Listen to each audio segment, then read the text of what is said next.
Good day everyone, my name is TEEGTL and I will going to discuss my topic, the lesson 19, which is the assessing learners reading profile.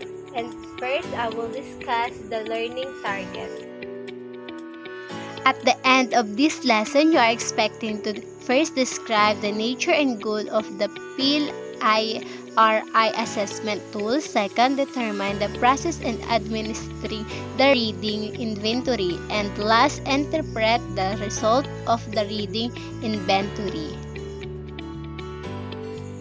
For introduction, helping learners become good readers entails the use of information that is valid and reliable. One of the means commonly used is basic education to determine the reading profile of the learners is to conduct of an informal reading inventory. It is a standardized instrument that is individually administered to learn. As an informal tool is easy to use as the process and the materials are provided. Besides, learners do not become aware that they are being subjected to a test. A significant component of Enhanced Basic Education program is the Every Child a Reader program, a national educational trust to make every child a reader, designed to prepare elementary learners become independent readers and writers. Interventions equip them to develop strategic reading and writing skills, complementing it the use of standardized Philippine informal reading inventory. This program IRI diagnostic program-based assessment to tools graded passage in each grade level to determine and qualify the learner's performance in oral reading, silent reading, and listening comprehension in both English and Filipino language. DepEd 2018 used a predetermined set of criteria that includes a reading speed and percentage of correct answers to comprehension questions. It identified the reading levels of pupils categorized into independent, instructional, and frustrational levels based on the information. Teacher can plan, design, or redesign their reading instruction to make them improve their reading to move to a higher reading level. So dito, malalaman ng mga guro kung gaano na ba kabihasa o kagaling ang kanilang mga pupils sa pagbabasa sa pamagitan ng IRI program. So maalala ko lang nung kami ay elementary, binibigyan kami ng mga teachers namin ng mga babasahin at babasahin namin to ng tahimik at pagkatapos to ay tatawagin kami sa likod para magbasa individually. So parang ganun din po to. The PIRI manual, DepEd 2018, provide the process in conducting reading inventory. To assess readers' performance, the teacher must consider the following. First is brief the learner, create the friendly relationship, conduct the test, or a reading comprehension, listening comprehension, or silent reading comprehension. Here's the step. First, ask the motivational and motivate question to determine the background knowledge of the learners on the topic to be read. So first, kailangan muna natin tanungin yung mga bata ng mga motivational questions. And second, have the learners read listening to the passage. So kailangan binabasa or nakikinig yung mga bata sa babasahin. And next is, after the reading, let the readers answer the multiple choice to test item on the booklet, with each item either read by themselves, herself, or by the teacher. Then the answer is chosen and I don't know response to question it marked X on the score sheet, and the learner who asks the reread the selection then answer correctly has the point recorded but remark look it back in the noted. So sa last, kailangan mayroon tayong mga ibibigyan na isasagutin sa mga bata para malaman natin kung nakinig ba sila or binasa ba nila ng maayos yung babasahin na binigay natin sa kanila. And then, kung pag hindi nila alam, i-mark natin na 0. At kung binasa ulit, it's mark on look back. Second is analysis of the result. Quantitative analysis. Quantitative assessment of the reading performance of the learners involve adding the number of observed MESQ, take note of the number of minutes spent to read the selection, and scoring the number of comprehension item correctly answered. The aggregate result of the word recognition of the comprehension score determine the reading profile of the learner per passage. So, sa pamamagitan nito ng quantitative analysis ay malalaman kung gaano na ba kabihasa or gaano na ba kalawak ang pag-iisip ng kanyang pupil. So, kailangan natin malaman ang computation of the oral reading score per selection. So, here, when the learner says something different from the what is on the passage, it miscue occur. The meaningful miscue does not alter original meaning of the sentence, like run instead of run. If the miscue change the meaning it is a significant miscue, like the cat moved noisily instead of the cat knew noisily, Jan 2016. So, dito, kailangan ma-identify natin yung mga pagkakamali ng paano ba nila i-pronounce yung mga sentence or mga words. Whether or not miscue influence the meaning of the passage being read, equal weight is given. After counting the number of miscue during oral reading, the oral reading scores is computed using the formula. Here's the formula of oral reading scores. Number of reading minus number of miscue divided by number of word times 100. Example, Mark Jaden's oral reading performance from grade 5, selection Pedrito Snacks. The number of word in the passage is 144, number of miscue 13. So, 144 minus 13 equals 131. Divided by 144 equals 0.909 times 100 equals 90.9. So, interpretation, Mark Jaden's rating in oral reading is 90.9%. Here's the continuation quantitative analysis. Second, computation spend and rate in oral reading. The reading rate in the ratio between the number of the word read in a passage and the amount of the time spent to finish reading it. This indicator required data and time spent to read the selection recoined from the time the learner started to read at the end of the passage. It also identified the number of the word in the given passage.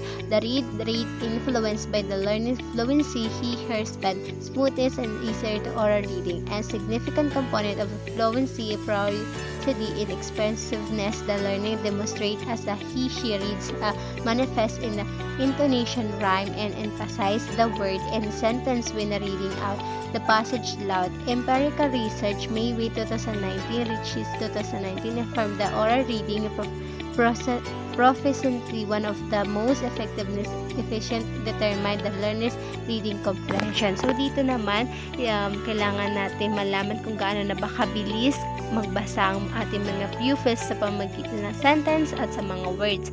Dito natin masusukat kung gaano na ba kabilis ang kanilang pagbigkas at pagbabasa ng bawat salita. For example, Mark Jaden has read the passage Pedrito Snacks 144 words. Passage in 92 seconds. Read spent. Here's the formula. Number of words divided by number of seconds speed to read times 60. So, 144 divided by 92 equals 1.56 times 60 equals 93.9. So, interpretation, Mark Jaden reading rate is 93 words per minute. The third of quantitative analysis is computation of the learner's comprehension of the passage. Comprehension level in the proportion of the item correctly answered by the learners against the total number of items in the passage read. Data need in this indicator are the number of the item correctly answered by the learners against the total number of test item. As soon as the learners has read the passage, the teacher read the comprehension question and record the score. So dito naman po, after nila magbasa, kailangan magtatanong ang teacher para malaman kung may natutunan pa sila or naintindihan nila ang binasa nila. Example, Mark Jaden answer correct 6 out of 7 comprehension question asked after the reading Pedrito Snacks. Comprehension performance, here's the formula. Number of correct answer divided by number of tests times 106 divided by 7 equals 0.857 times 100% equals 85.7%. So interpretation, Mark Jaden comprehension is 85.7%. So the fourth one is overall interpretation of the word reading and comprehension level. The reading level of a learner is he/her ability to read and comprehend the reading passage. Adopting the criteria used by Jensen, Chris, and Pickle, 1987, the PIL-RII used the following predetermined increase in determining the reading level of the learners in each passage read, namely percentage of the word recognition accuracy and the percentage of the correct answer to the comprehension question. The metrics guide the teacher to analyze the performance of the learner. So dito naman sa pamamagitan metrics guidance, malalaman at ma-analyze ng teacher kung gaano na ba kagaling ang kanyang estudyante, kung pasado ba ito or bagsak sa comprehension sa pagbabasa. Here's the matrix guide. So, first is oral reading. Meron dito independent, instructional, and frustration. Sa pag-quantitative analysis naman is word reading score %, comprehension score %. So, sa independent, dapat meron siyang 87 to 90% at sa comprehension 80 to 100%. Kapag instructional naman 90 to 96% at 59 to 79%. Kapag frustration naman 80 below and 85 below. So using the Mark Jaden performance indicator, his reading profile is the word reading is 13 miscue, meron siyang 90.9%. Kapag instructional comprehension, meron siyang 6 out of 7 item, meron siyang 85.87%. Kapag independent reading rate naman, 93.9 word per minute. So, all in all, si Mark Jaden ay pasado. Siya ay sa independent at frustrational level.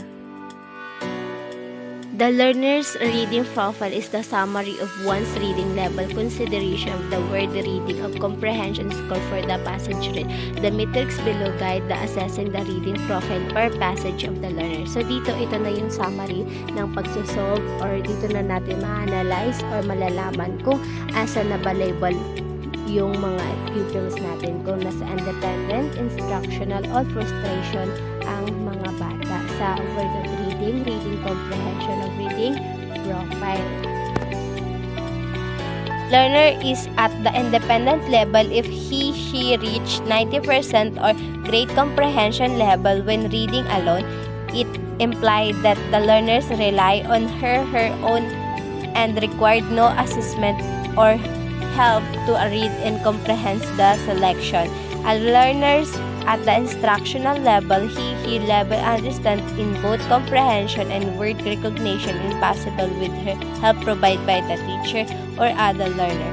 At the other hand, a learner at the frustration level is one who manifests observed sign of frustration, indicating that reading materials is too difficult for him/her to read the comprehension. So dito, kapag independent, kaya niya na magbasa sa sarili niya. Hindi niya na kailangan ng mga tulong. And kapag instructional, dito naman ay kailangan niya pang tulong ng kanyang teacher sa pagbabasa. At kapag frustration, ito pa yung nahihirapan pa siyang magbasa or hindi pa siya magaling sa pagbabasa. So last is quantitative analysis on the quantitative aspect of the reading behavior of the learner. The teacher guided by the checklist to observe him/her while reading orally. The item to note during the reading are the following: mispronunciation, mission, substitution, instruction, repetition, transposition, reversal, and self-correction. When the miscue are noted, the teacher underline the word, then he/she write on the top word, substitute or revise form of the word. Repeat, MESQ are treated individually. The total MESQ are recorded in the form provided. To guide the teacher in planning a reading intervention, she examined the MESQ of her committee and determined if this significantly affect the meaning of the passage. In addition, the teacher observed the learner's reading behavior while reading. She take note if the reader does word-by-word reading, lack expression, read in a monotonous tone, voice is hardly audible, disregard pronunciation, point to each word with her finger, employs little or no method of analysis, and many others. So, at the same time, maobserbahan din ng teacher kung paano ba yung way ng pagbabasa ng kanyang pupils, kung ito ba ay word of word, kulang sa expression, or meron siyang mahinang boses or malakas na boses, at tsaka ginagamit niya ang kanyang finger sa pagbabasa. So that's all on my report. I hope you learned something. Thank you and God bless us.